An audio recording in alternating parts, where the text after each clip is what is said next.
जय परमेश्वर देवता लोगों, जय परमेश्वर। आज पेज नंबर 215 से जनहित में जारी है साध अनूपदास महाराज लिखी किताब जगदीतकारणी। यह जगदीतकारणी जिसको श्री अनूपदास प्रिंटिंग प्रेस छावनी हैरमपुरा में साप के प्रसिद्ध किया। तारीख 17 अप्रैल सन 1909 जावेसास विधि 12 संवत 1965। परमात्मा ने नम। जय परमेश्वर। हजार हजार शुक्र उस ज्योति स्वरूप निरंजन निराकार का है कि जिसने जमीन व आसमान को बनाया और तमाम सृष्टि को पैदा किया, परंतु उसकी कारीगरी का भेद किसी पर जाहिर नहीं हुआ कि क्या भेद है।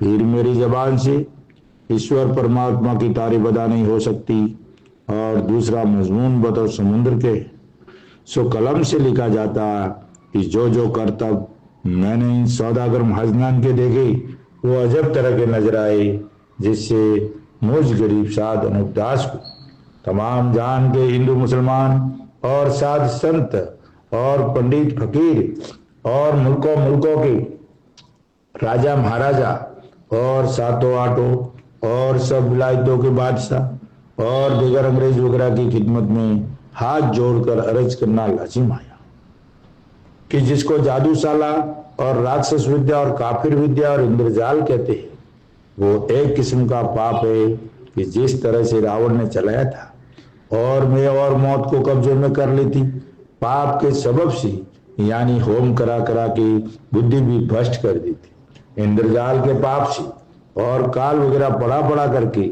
लक्ष्मी अपने काबू में करके लंका में ले गया था, और उसी तरह से हिरणाकंस राजा ने भी चलाया था, और उसी तरह से कंस राजा ने भी चलाया था, और उसी तरह से कारून बादशाह ने भी चलाया था। और रावण हिरणाकंस कंस कारून वगैरह की तरह से बल राजा के बाद से इन सौदागर महाजनान ने भी राक्षस विद्या का पाप चलाया है। सो इन बनियों ने भी मैं और मौत को सारी कर ली है और बुद्धि भी भ्रष्ट कर दी है पाप के सबब से। तो भाइयों, ये हिंदुस्तान के सौदागर बनी है, बेईमान लंका के ढेर है कि राक्षसी पाप चलाते हैं और राक्षसी पाप से दुनिया में बुरा होता है। आज दुनिया में कलयुग चल रहा है। ये कलयुग कोई खिलौना नहीं है मेरे भाइयों, ये कलयुग एक पाप का नाम है। इसका असली नाम है कल्लू काल, और इसकी फैक्ट्री चलती है जिसको हम लोग स्वर्ग नरक कहते हैं, हेवन हिल्स बोलते हैं, जन्नत कहते हैं, मुसलमान भाई जन्नत कहते हैं। वो हिंदुस्तान के सौदागर बनिए बेईमान लंका के ढेरों के राक्षसी पाप करने की जगह है। जब वहां जादू चलता वहां पाप होता, वहां होम पाप करते हैं। जब दुनिया में आके रोग बीमारी हादसे अनेक तरह के अनेक प्रकरण हो जाते हैं, आपदा विपदा घटना सब वहां से चलता है भाई। और वहां जब 84 लाख कुंडिया रात लोग की बनाई है और उन कुंडियों पर राक्षसी पाप कराते हैं, जब होम पाप कराते हैं, जब दुनिया में आके बुरा होता है, तो वहां पे हिंदुस्तान के सौदागर बनिए सेठ महाजन जाते हैं और खर्च मुकरा भेजते हैं, और जैसा कि ये हुक्म देते हैं वैसा वो पाप करते हैं। उनकी हुक्म देने की एक लिस्ट बनती है, उसका नाम है टीपना।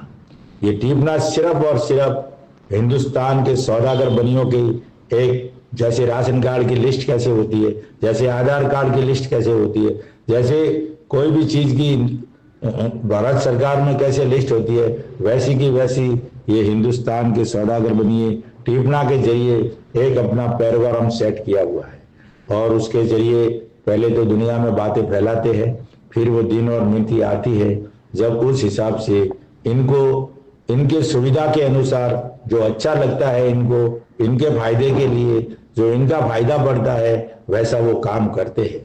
अब मुहूर्त निकाला है कि भाई ये चीज ऐसी होने वाली है, लेकिन अगर इनको नुकसान होने वाला है तो वो चीज नहीं होगी, और इसको अगर फायदा होगा इनको तो वो चीज हो जाएगी। क्योंकि ये जब तय करेंगे, चिट्ठी लिख के भेजेंगे कि भाई ये पैरोग्राम ये बात होनी चाहिए, सूर्य ग्रहण होना चाहिए तो होना चाहिए, नहीं होना चाहिए तो ब्राह्मण यहाँ कितना भी टीपना पड़ के कूकता रहे और सूर्य ग्रहण नहीं होगा। तूफान आने वाला है, लेकिन उस तूफान को टलाने का काम भी यही लोग करते। इधर लाने का है, इधर ज्यादा नुकसान होएगा तो ये लोग उसकी दिशा घुमा देते हैं। यानी इनके पास वो जादू है, राक्षसी पाप। रावण के पास, कंस के पास, कारून के पास, हिरण्यकश्यप के पास, उस जादू में से 5 पैसा 10 पैसा एक मामूली पाप था। लेकिन असली पाप, कदीमी पाप के उस्ताद ये हिंदुस्तान के सौदागर बनिए, बेईमान लंका के ढेर है भाइयों। और आज जो दुनिया में बुरा हो रहा है सब उस पाप की वजह से बुरा हो रहा है। अगर इस पाप का खात्मा किया जाए, और खात्मा कैसे होगा, जो अनुपदास महाराज लिखी किताब जगदितकारणी के माध्यम से होगा, ये उसका पूरा का पूरा सबूत है। और जब इसका खात्मा किया जाए भाइयों, लेकिन ये एक समाज से नहीं होगा, एक कौम से नहीं होगा, ये हिंदू, मुसलमान, अंग्रेज तीनों कौम की औलाद और बड़ी भारी फौज बनानी पड़ेगी। जब इनका खात्मा होगा, ऐसे खात्मा नहीं होगा भाई। रावण का हुआ जैसे, कंस का हुआ जैसे, कारून का बड़ी बड़ी फौजें बनाई थी। रामचंद्र जी ने क्या किया? आज रामचंद्र जी को हम क्यों मानते? उन्होंने रावण की लंका को मिटा दिया, रावण के पाप को छोड़ाया था। कृष्ण जी ने कंस के पाप को छोड़ाया था, और हिरण्यकश्यप के पाप को नरसिंह जी ने छोड़ाया था, और कारून बादशाह के पाप को गुरु नानक जी महाराज ने छोड़ाया था। तो वैसा का वैसा पाप, वो तो कुछ नहीं पाप, वो तो एक मामूली पाप था। लेकिन पाप वैसे का वैसे, पाप वो का वही है। लेकिन वैसा का वैसा पाप ये हिंदुस्तान के सौदागर बनिए कर रही है। वो लोग जाल ही जाल में मारे गए, लेकिन पता नहीं लगा कि हमको किसने सिखाया था और हमने किसने को मरवाया। अंग्रेजों को बुलाने वाले हिंदुस्तान में ये है, मक्का मदीना से सबसे पहले मुसलमानों को बुलाने वाले ये हिंदुस्तान के सौदागर बनिए हैं। तो भाइयों, इस बात पे गहराई से गौर दो। अगर दुनिया में अमन शांति चाहिए और सुख चाहिए तो इस किताब जगदितकारणी के माध्यम से, इस किताब जगदितकारणी के मजमून को पढ़ करके बंदोबस्त करो और इंसाफ करो, तब दुनिया में अमन शांति कायम होगी। वरना ये बनिए एक दिन लोभ ही लोभ में पूरी दुनिया को गारद कर देंगे और पूरी दुनिया के ऊपर राज करना चाहते हैं। इनको ऐसी हविस लगी हुई है। तो मैं आज किताब 215 से जनहित में जारी कर रहा हूं, जरा गहराई से सुनना मेरे भाइयों। जय परमेश्वर। क्योंकि आदमी के बीच से आदमी होता है और जानवर के बीच से जानवर होता है, फिर इसी तरह से हर एक चीज अपने अपने बीच से पैदा होती है। और जो कला परमेश्वर की बनाई हुई है वो कुछ सानी नहीं है। और जो कि संसार में कहते हैं कि एक एक का जीव निकल के दूसरे की खाली में चला जाता है, तो जीव किसी का किसी की खोली में नहीं जाता है भाइयों। तो ये परमेश्वर की कला है। जो जानवर के बीच से जानवर होता है, आदमी के बीच से आदमी होता है, और हर एक चीज अपने अपने बीच से पैदा होती है। ये है परमेश्वर की कला और परमेश्वर की कुदरत। बाकी सब ये कला जो बोलते हैं ना, बनाई सानी नहीं। और संसार में कहते हैं कि एक एक का जीव निकल के दूसरे की खाली में चला जाता है, जो जीव किसी का किसी की खोली। ये कुदरत की, ये परमेश्वर की कुदरत नहीं है, ये जादू की कुदरत है। ये जो जीव बताते हैं जाता नहीं है, लेकिन जादू से ऐसा सुझा देते हैं तो जाता नहीं है, खोली में नहीं जाता है। क्योंकि गुप्ती पाप से सुपना वगैरह होता है और भूत प्रेत वगैरह सुझाते हैं। सो ये बनिए राक्षसी पाप को कराते हैं, सो संसार को घारत करते हैं, जिससे वो सुपना वगैरह हिता है। सो गुप्ती पाप के बुलाने के लिए लाखों तरह के किस्से चला दिए। अब ये गुप्ती पाप के नाम से चलेगा जब तो पकड़े जाएंगे। इसके लिए गुप्ती पाप को तो इन्होंने पूरा का पूरा बुला दिया। वहां तो स्वर्ग नरक बना दिया, वहां जन्नत बना दी, वहां हेवन हेल्स बना दिया।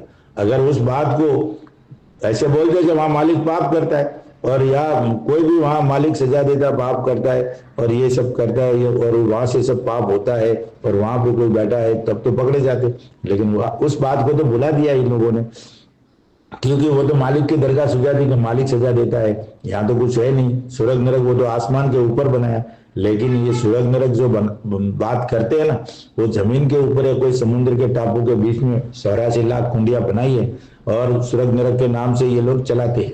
वहां इनकी पाप की फैक्ट्री चलती है। राक्षसी पाप वहां से उत्पन्न होता है और दुनिया को आके लगता है, लगा दिए। तो उस पाप को भुलाने के, ताकि उसका मालूम नहीं पड़े, वो मालिक के नाम से चलता रहे। और इन दुनिया ने ऐसे ऐसे करतब दिखाए, सुपना वगैरह, पर्चा वगैरह, चमत्कार वगैरह होता है। तो इसको अगर बेटा नहीं होते और वो किसी अरे गहरे नद्दू घर के पास भी गया और बोल दिया जा बेटा तेरा जा बाबा तेरा बेटा हो जाएगा, और हो जाता है, तो ऐसे कैसे होता है। लेकिन ये लोग जो चाहे वो कर सकते हैं, जैसा चाहे वैसा कर सकते हैं। इनके हाथ में, इनको अपने हिसाब से व्यवस्था चलानी है, और वो व्यवस्था को कैसे मेंटेन करना है वो सब इनके हाथ में। टिपना एक जरिया है, उनको ब्राह्मण को दे दिया है, लेकिन वो कुछ नहीं जानता है कैसे होता है, बुरा कैसे होता है, भला कैसे होता है, वो टीपना पड़ता है, सब कुछ करता है, देख के करता है, लोगों की जबानी सुन के करता है, किताबों में से देख के लिखता है, लेकिन उससे कुछ नहीं होता भाई, टीपनों से कुछ नहीं होता है। ये किताब पढ़ने के बाद में जितनी भी दुनिया में जो अपने महाराज ने बताई है, झूठी किताबों से परहेज रखना है, और जो भी पढ़ता है उसको भी समझाना है कि भाई इस किताबों से परहेज रख, असली किताबों की तो पहचान कर और असली किताबों से के ऊपर चलना है। और आज हम लोग को बहुत भड़काने वाले आएंगे, दुनिया में बहुत लोग हैं, घुमाते रहेंगे, लेकिन ये किताब पढ़ने के बाद विचलित नहीं होना है, विचलित नहीं होना भाइयों। इस किताब के माध्यम से चलना। अगर ये एक बार किताब आपके दिल में उतर गई तो आप सीधे के सीधे परमेश्वर के करीब चले जाओगे, कुदरत की आपको पहचान हो जाएगी, बुद्धि आपकी दुरुस्त हो जाएगी, फिर आप किसी का बुरा भला नहीं सोचोगे, किसी का बुरा नहीं करना सोचोगे, भला ही भला सोचोगे, क्योंकि कुदरत में आप चलना चालू कर दोगे। और बनिए ने क्या किया, लंका के ढेड़ों ने क्या किया, परमेश्वर को भूल करके पाप चलाए। अगर वो परमेश्वर के ध्यान में ईमान धर्म से रहते ना, परमेश्वर के ध्यान में रहते ना, तो कभी पाप नहीं करते, क्योंकि उनको मालूम था कि परमेश्वर, भूलने का कारण यह था कि परमेश्वर किसी को सजा देता नहीं है, उनको मालूम हो गया, और उनको सब कुछ ये हो गया कि परमेश्वर तो बहुत दयालु है, वो बुरा करता ही नहीं है, हम कितना भी कोई भी बुरा करे लेकिन वो बुरा करता नहीं है। इसके लिए उनको मालूम पड़ गया, तो वो जादुई सत्ता जो पाप करने की सिस्टम था वो उन्होंने हाथ में ले लिया, और परमेश्वर के नाम से ये दुनिया को सजा दे रही है, परमेश्वर के नाम से दुनिया को बदनाम कर रहे, परमेश्वर के नाम से पर्चे चला रहे, परमेश्वर के नाम से चमत्कार दिखा रहे, परमेश्वर के नाम से भविष्यवाणियां कर दिया, परमेश्वर के नाम से, कुदरत के नाम से सब बदनाम करते हैं लोग। इसके लिए भाइयों, इस किताब को पढ़ना हमारे लिए बहुत बड़ी सौभाग्य की बात है, इसको सूखना हमारे लिए परम दुर्भाग्य। परंतु ये बनिए राक्षसी पाप कराते हैं और ऐसा भी करते हैं कि जिसको मार देते हैं उसकी शिकल का दूसरा आदमी लोगों को जादू से सुझा देते हैं और दिखा देते हैं। मिसाल इसकी यह है, अब महाराज उसका उत्तर भी देते, मिसाल इसकी यह है कि जब बाजीगर तमाशा करते हैं तो कैसे कैसे खेल उम्दा दिखाते, कि जो मिट्टी का रुपया करके और सब चीजें तरह तरह की दिखला देते हैं। जब तुमको मालूम होता है कि ये रुपया नहीं है और दूसरी चीजें नहीं है, बल्कि तुम तो उनको ही रुपया और उम्दा चीजें जानते हो और देखते हो। सो जबकि राजा बादशाहों को और साधु फकीरों को और गरीब गुरबों को और अमीर उमराव को सपना होता है, जब तुम सपनों में उनको देखते हो कि जो तुम अपने बाप दादे और बहुत से आदमियों को जीता देखते हो, सो उनको तुम सपनों में वैसा ही देखते हो जैसा तुमने अपने बाप दादे को देखा था, वैसा ही सपनों में मरे हुओं को देखते हो। सो जबकि तुम सपना देखते हो और चेहरे सपनों में देखते हो तो कुछ फर्क सूझता है, तो कुछ भी फर्क नहीं सूझता। जैसे हमको सपने में आते हैं ना, तो कुछ फर्क दिखता है, कुछ भी फर्क नहीं सूझता है। हूबहू वैसा ही चेहरा सपनों में सूझता है कि जैसा उनको जिंदगी में देखा था वैसा ही बाद मरने की सपनों में दिखता है। और दुनिया में भी कहते हैं कि जादू से मुर्दों के चेहरे सुझा देते हैं, और बाजीगर वगैरह भी कहते हैं। सो परमेश्वर की कला को तो भूल गई और जादू की कला को ही परमेश्वर की कला समझते। अब दुनिया में जो परमेश्वर की कुदरत थी उसको तो सब उससे दुनिया ने भटका ही दिया, क्योंकि बुद्धि खराब कर दी तो हम बुरा ही बुरा कर रहे हैं, तो वो तो जादू की कला चल रही है। जो भी बुरा करना, छल कपट फरेब जाल फैलाना, जो भी करना, ये तो सब जादू की कला है, परमेश्वर की कला में तो है नहीं ये बातें। तो हम परमेश्वर की कला को तो भूल गए और जादू की कला में पूरी दुनिया गिरफ्त हो गई है, गिरफ्तार हो गई है और जादू चलाती है। परमेश्वर को तो पहचान ही नहीं है। आजकल अपने शरीर की पहचान नहीं रही है तो परमेश्वर की पहचान कहाँ होगी? जब तक अपने शरीर की पहचान नहीं होती है, जब तक भाइयों परमेश्वर की पहचान नहीं होती। बाजीगर वगैरह भी कहते हैं सो परमेश्वर की कला को तो भूल गए और जादू की कला को ही परमेश्वर की कला समझते हैं। ऐसी बुद्धि बस में कर लिए सो बाद मरने के सपनों में से जो चेहरे दिखते हैं सो बनियों के राक्षसी पाप से ही दिखते। ये सब राक्षसी पाप का कर्तव्य है और ये राक्षसी पाप से ही दिखते। वो पीछे नहीं आते, जो मरे हुए हैं ना वो वापस नहीं आते, न सपनों में दिखते। खेल खत्म हो गया भाइयों, वो तो पीस के सब जल घुस के कोई जमीन में गाड़ दिया, कोई मिट्टी में मिला दिया, कोई जला दिया, कोई कुछ राख बन के फिजाओं में उड़ गई, उसका कुछ मतलब नहीं है, कोई वापस आता नहीं है भाई। न आत्मा अमर है, न कुछ भी अमर है। सांसें सांसें में चले गई, हवा हवा में चली गई, पानी पानी में चला गया भाई, मिट्टी मिट्टी में मिल गई। तो ये सब बातें हैं। कोई मरने के बाद कोई पीछे वापस नहीं आता है, न सपनों में आता है और न किधर आता है तो बनियों के राक्षसी पाप से आता है, और राक्षसी पाप के कर्तव्य तो ये हिंदुस्तान के सौदागर बनियों के हाथ में है। ये तो बनियों का गुप्ती पाप है। सो ये गुप्ती पाप तुम संसार को मरे हुओं का चेहरा होके सुझता है। सो ये सपने तो तुम संसार को राक्षसी पाप से करते। ये सपने, भविष्यवाणी और भी कई तरह के पर्चे, चमत्कार वगैरह, ये सब राक्षसी पाप से करते। सो सपनों की तो तुम संसार को खबर ही है कि जैसे जैसे सपने कराते हैं कि रात में सोते हुए को सपना करे तो दिन दिखाई दे, और जो दिन में सोते हुए हो तो उनको सपना करे तो दिन की रात सपनों में सुझा देवे। इसी तरह से मरे हुए का भी सपना करके सुझा देते हैं। सो तुमको मालूम ही है, क्योंकि 84 लाख कुंडियों के ऊपर 84 लाख जीवा जुन को ऐसे दुख देते हैं जिससे वो बेहोश होकर अपने जीव को भूल जाते हैं। सो ये बनिए ऐसे ऐसे जुल्म करके जीवा जुन को सता देते हैं। अब 84 लाख जीवा जुन को कहाँ पे? स्वर्ग नरक में। 84 लाख जीवा जुन कहाँ पे भाइयों? स्वर्ग नरक में, जन्नत में, हेवन हिल्स में। ये बनिए वहां पे पाप कराते हैं, जब दुख देते हैं, जब वो बेहोश होकर अपने जीव को भूल जाते हैं। सो ये बनिए ऐसे ऐसे जुल्म करा के जीवा जुन को सता देते हैं, जिससे ऐसे ऐसे सपने होते हैं। वहां जो जीव है वो 84 लाख कुंडियों में भाइयों वो बेहोश हो जाते हैं, ऐसी सजा देते उनको, ऐसे ऐसे पाप करते उनके, तो वहां उनको सजा देते, वो बेहोश होकर जीव को भूल जाते हैं। यानी आदमी शराब पी के कैसे होता है, बेहोश हो जाता है, भांग पी के कैसे होता है, वैसे वो बेहोश हो जाते हैं जब यहाँ सपना वगैरह आता है, होते हैं। सो जब की बनियों के राक्षसी पाप की साया, उसके पाप का साया संसार के लोगों पर पड़ता है, जब संसार को ऐसे जुल्म के सपने होते। अब राक्षसी पाप का साया कैसे पड़ता है?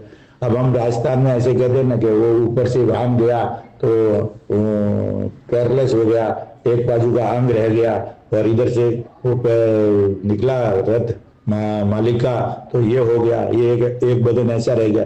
वो ऐसा नहीं होता है। ये राक्षसी पाप आता है 84 लाख कुंडियों पे, जब उसका साया संसार के ऊपर पड़ता है, जिसके ऊपर साया पड़ता है उसका एक साइड का बदन रह जाता है, एक साइड का अंग रह जाता है, लकवा मार देता है, यानी हाथ काम नहीं करता, पैर काम नहीं करता, सिर काम नहीं करता है, बुद्धि काम नहीं करती है भाइयों, एक साइड का बदन काम नहीं करता है। तो ये राक्षसी पाप का साया पड़ता है। न कि परमेश्वर की कोई रथ जाता है कि कोई देवताओं का रथ जाता है, तो वो रथ जाने से ऐसा गांव में ऐसा लोग कहते हैं कि भाई वो मालिक का या किसी और का, देवता लोगों का रथ गया तो उसका साया पड़ गया। साया राक्षसी पाप का पड़ता है, जब जाके ऐसा होता है कि जो दिन की रात सूझती है और रात का दिन सूझता है। जो इसी तरह से करोड़ों तरह के सपने होते हैं जिसका कुछ अंदाज नहीं। अगर एक बात हो तो मैं लिखूं, और आगे किसी राजा बादशाह को या गरीब गुरबा को सपना होता था तो वो उसी वक्त जान जाते थे कि हमको और संसार को कोई राक्षसी पाप से गारत किया चाहता है। ये सपना इतना खतरनाक है भाइयों, अगर सपने को भी लोग समझ जावे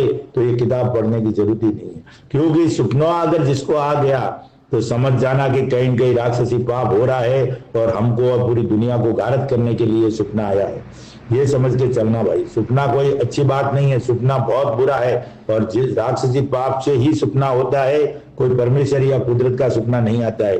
तो भाइयों ये सपना भी इन हिंदुस्तान के सौदागर बनियों ने राक्षसी पाप से ही चलाए है। और जिसको भी सपना आता है, जो जिसकी भविष्यवाणी सच्ची होती है, जिसके भी आगम बाकी है, चमत्कार दिखाता है, पर्चे दिखाता है, ये सब और सब राक्षसी पाप से होते हैं, कुदरत से नहीं होती। कुदरत में कोई ऐसी चीज है ही नहीं, मालिक के घर से कोई ऐसी चीज है ही नहीं। ये कुदरत को बदनाम करने के लिए लोग ऐसा बोलते हैं, लेकिन कुदरत की नहीं। सो इस बात को सोचकर राक्षसी पाप की तलाश करते थे, परंतु इन बनियों ने अपने राक्षसी पाप से ऐसी बुद्धि कैद कर दी है कि जो राजा बादशाह गरीब गुरबा तक नहीं समझते हैं, चाहे लाखों तरह के सपने और विघन करे तो भी नहीं समझते। लेकिन दुनिया नहीं समझती है, दुनिया चमत्कार समझती है, दुनिया उसको अच्छा समझती है कि मेरा सपना आया और सच हो गया।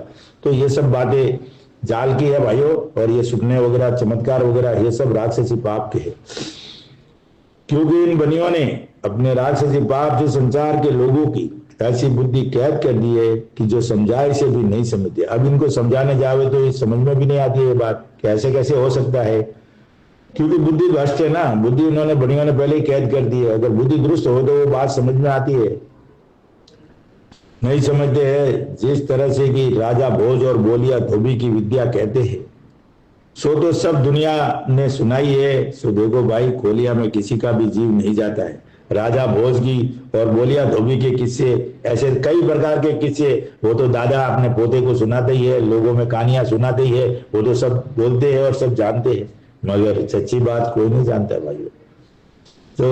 सो देखो भाई, खोलिया में शरीर में एक दूसरे का शरीर में इसका जीव इसमें कभी नहीं जाता, ऐसा सहरा सुझा देती है। सो खोलिया में किसी का भी जीव नहीं जाता है। हाँ, जिसको मार देते हैं उसका शरीर तो जादू से सुझा देते, जिसको मार दिया हो ना उसका सकल सहरा सुपनों में सुझा देते। सो जिसकी शिकल का सुझाना होवे उसी शिकल का जादू से सुझा देते हैं। सो ये तो सपने होते हैं, सो मरे हुओं के सहरे सपनों में सुझा देते हैं। सो ये तो तुम संसार के लोगों को मालूम ही है। सो इसी तरह से जागने में नजर बंद कर देवे तो जागता सपना है, परंतु जीव तो किसी के खोलिया में नहीं जाता है, परंतु शरीर उसका जरूर जादू से सुझा देते, क्योंकि खोली में किसी में शरीर नहीं जाता भाई, लेकिन जादू से ऐसा सुझा सकते हैं। जादू में वो ताकत है, उसका चेहरा, वो आदमी का शकल, उस आदमी का शरीर जादू से सुझा देते। सो जिस तरह से कि बोलिया धोबी को और राजा भोज को मारा होगा, उसी तरह से इन सौदागर बच्चों ने दिल्ली के बादशाह को मार दिया होगा। किसको? दिल्ली के बादशाह को मार दिया होगा। और दिल्ली के बादशाह की जगह सौदागर बच्चों ने अपनी जात का बिठा दिया होगा। और अलावा इसके जो हिंदुस्तान में कहते हैं कि जिस वक्त दिल्ली का बादशाह तख्त पर बैठा था और राज करता था, उस वक्त में बादशाहों ने राजाओं से 9 रोजा लिया था और राजाओं की बहन बेटियों को मांगता था। सो राजा बादशाह ने राजाओं को इस तरह से दुख दिए थे।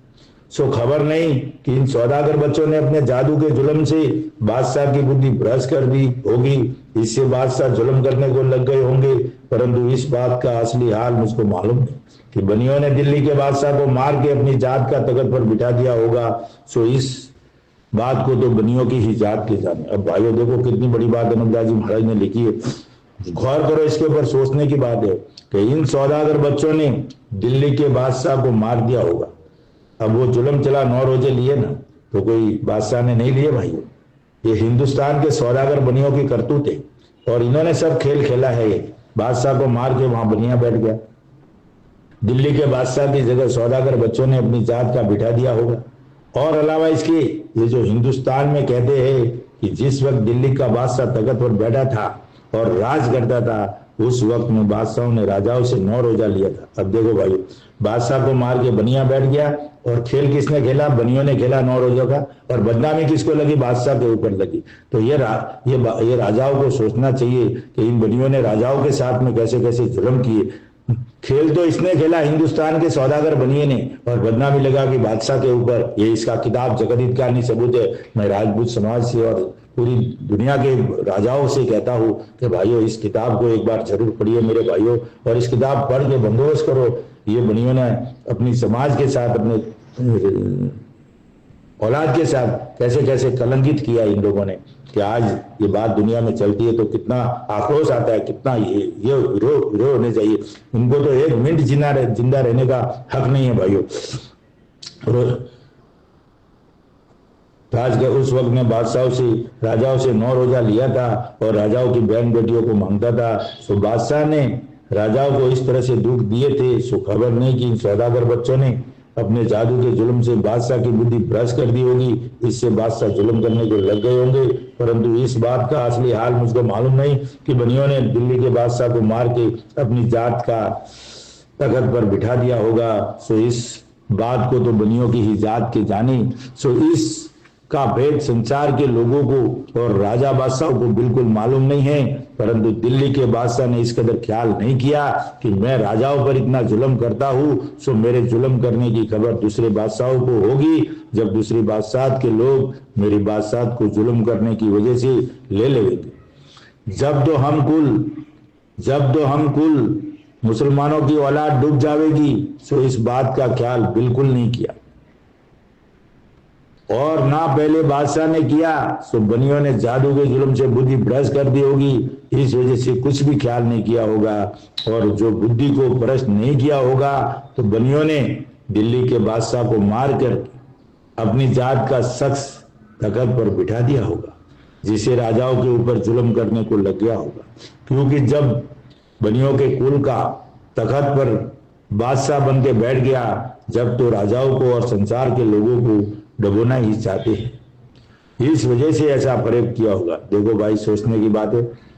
भाइयों सोचो, ख्याल करो, अभी भी वक्त है, किताब अपने पास सबूत के तौर पर है, और जल्दी से जल्दी इस बात पे ध्यान दो ताकि दुनिया में अमन शांति कायम हो। अगर पूरी दुनिया में अमन शांति लाना है, सतयुग लाना है, तो सिर्फ और सिर्फ यही किताब है। इसके अलावा हमारे पास कोई सहारा नहीं है, क्योंकि जितने भी दुनिया में हमारे धर्म गुरुओं की यानी हमारे बुजुर्गों की लिखी हुई थी, ऋषि मुनियों की लिखी हुई थी, वो सब किताबें हिंदुस्तान के सौदागर बनी बेईमान लंका के ढेरों ने गायब कर दी है और अपने तौर पे झूठी। इसलिए हिंदू मुसलमान भाइयों, अंग्रेज भाइयों, इस बात पे गौर करो। हम आज लड़ रहे, क्यों लड़ रहे? आपने हमारा क्या लिया, हमने आपका क्या लिया, अंग्रेजों ने अपने से क्या लिया? कुछ नहीं लिया। सिर्फ और सिर्फ हमारी बुद्धि हिंदुस्तान के सौदागर बनियों ने खराब कर दी है। इस बुद्धि खराब करने की वजह से हम लोग आपस में लड़ते हैं, वरना क्यों लड़े? नहीं लड़ना चाहिए भाइयों।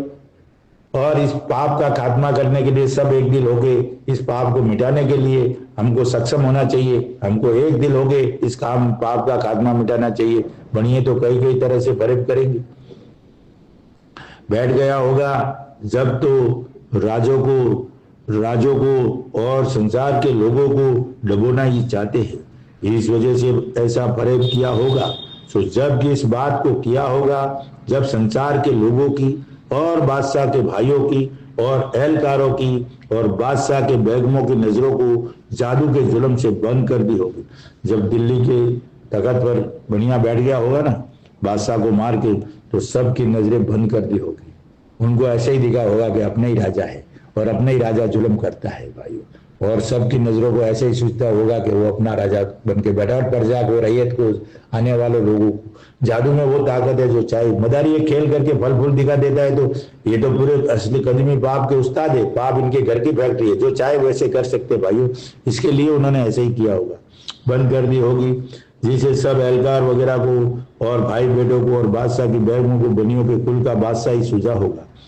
और जो राजा बादशाह जुल्म करने लगे तो उनके भाई बेटे उन राजा बादशाह को तख्त से उतार देते हैं और राजा बादशाह के बेटों को तख्त पर संसार के लोग बिठा देते हैं। और जो राजा बादशाह के औलाद नहीं हुए तो संसार के लोग उनके भाई बेटों में से बिठा देते हैं, परंतु नेकी के करने वाले को बिठाते हैं। और जो किसी को भी नहीं बिठावे, जब राजा बादशाह खुद जुल्म करके अपने हाथ से अपने राज को डबो देते हैं, और जो कि बादशाह के पास हजारों आदमी काम करने वाले होते हैं, तो उनकी बुद्धि जादू के जुल्म से भ्रष्ट कर देते हैं, जिससे वो भी जुल्म करने को लग जाते हैं। ऐसे ऐसे भी राजा बादशाह के राज में हुआ है ना, कि जो राज करने वाले वो बाहर अपना कुछ भी दिखाते ही है ना, वो बाहर से राजा के नाम से दुनिया को लूटते, दुनिया के ऊपर जुल्म चलाते, जबकि वो सब बदनाम करने की बात है। तो ये सब कहने का मतलब बुद्धि भ्रष्ट हो जाती है जब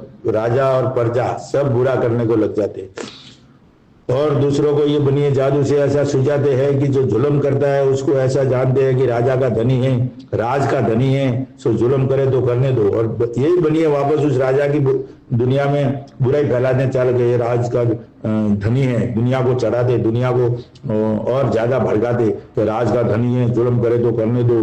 सो धनी का जुल्म करना और धनी का मार्ग सर के ऊपर है। ऐसा करके लोगों को और दिल में जहर भरा के और ज्यादा दुश्मनी कराने का प्रयत्न करते, और ये कहते जाते हैं कि अब इनका राज जाने वाला है, सो राजाओं को जुल्म करके डबो देगा, राज को जुल्म करके डबो देगा, सो राज को जुल्म करके डबो देगा। तो ऐसा जुल्म क्यों करने देवे, परंतु कहने से जुल्म करने वाले माने कब, क्योंकि जब बुद्धि भ्रष्ट कर देते हैं, जब वैसा ही सूझता है। और जो भलाई के वास्ते कहे उसको जहर के बराबर सूझता है। अब दारू पीने वाला हो, भौजड़ी हो, भंगेड़ी हो, शराबी हो, या फिर भी और भी कई तरह के लोग हो, अगर उनको बोला हो कि भाई ये बीड़ी छोड़ दे, ये नशा छोड़ दे, ये गांजा छोड़ दे, चरस छोड़ दे, तंबाकू छोड़ दे, तो वो छोड़ेगा क्या? एक बार तो वो उल्टा झटका देगा, भाई मैं नहीं छोड़ूंगा, ये नहीं छूटेगा मेरे से, मैं एक बार खाना छोड़ दूंगा लेकिन वो बातें नहीं छोड़ूंगा। तो भाइयों, उनको फिर ऐसे ही जहर के बराबर ही सूझेगा ना, उनको तो अच्छी बात समझ में भेजे में जाएगी नहीं। जब आपका ढांचा ही बिगड़ा हुआ है, आपके ढांचे के ऊपर बुद्धि भ्रष्ट कर दी है। बुद्धि भ्रष्ट कब करती है? जब आपको बुद्धि भ्रष्ट करने के बाद में ये बुरी चीजें ग्रहण हो जाती है, अभी वो चीज चली जाती है अंदर, तब सब बुरा ही बुरा सूझता है, परमेश्वर को भूल जाते हैं। मालिक हमारे अंदर है, पूर्ण ब्रह्म हमारे अंदर है। हमको अगर हमारे शरीर की पहचान होती है तो हम ऐसा काम, बुरा काम नहीं करते भाइयों। इसलिए जहर के बराबर सूझता है। सो इसमें झूठ नहीं है, क्योंकि बनिए राक्षसी पाप से बुद्धि भ्रष्ट कर देते हैं, जिसे ऐसा ही सूझता है और दुनिया में कहते हैं, ऐसा ही सूझता दुनिया में कहते हैं। सो भाइयों, आज ये पेज 3 हुआ है, समय की मर्यादा है, और मैं दुनिया की भलाई के लिए, दिन और दुनिया का भला होने के लिए ये अनूपदास जी महाराज की